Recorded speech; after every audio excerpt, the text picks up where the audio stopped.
Today we're going to play a 2 to 4 player game, Mole King. Each player will be the Mole Kings who have to drive out other kingdoms and occupy the land of gold. To set up, players take 1 gold piece and 15 mole cards of their color. Shuffle the mole cards and make a face down deck, and then draw 4 cards to your hand. Including the brown boarded card, shuffle the reference card as many as the number of players and deal each player 1 each. Place the starting card in the middle of the table, and that's the setup. Players have to place the mole cards to reduce the population of the other kingdoms and increase your own. The player who secures the most mole wins the game. Start from the player who receives the brown reference card and then goes clockwise around the table. At your turn, first you have to take your Mole King marker that you placed in the previous round. At the first round, you don't have a placed marker on the table, so skip this step. Then you have to place one of your cards from your hand. You can place your card on top of the other cards, or either next to at least one of the cards already placed on the table, but you can't place it diagonally.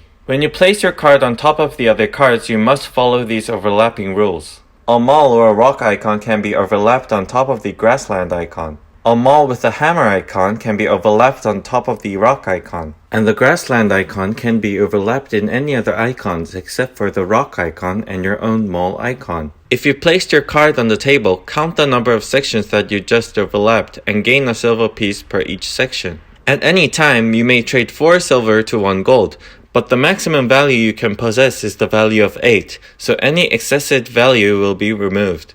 After the acquisition, you can get an extra turn by paying 1 gold piece or 4 silver pieces and play another card from your hand and get an acquisition also. You can do this step up to 2 times per turn, although you can afford to pay for another. At the end of your turn, you can place your Mole King marker on one of the sections of the card you lastly played. The section with the marker cannot be covered by any other cards until you get to your next turn.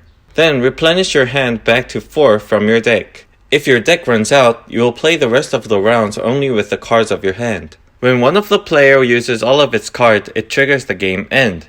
Any player who have not yet taken a turn that round completes their turn. But they can no longer cover up the sections with the mole icon, neither with the hammer or not. And then the game is over, and the player who have succeeded to secure the most mole of their color wins the game. In case of a tie, the player with the most gold and silver pieces becomes the winner. If also a tie, the players share the victory. And that's how you play Mole King. If you have any questions, don't hesitate to put them in the comments below. Thank you.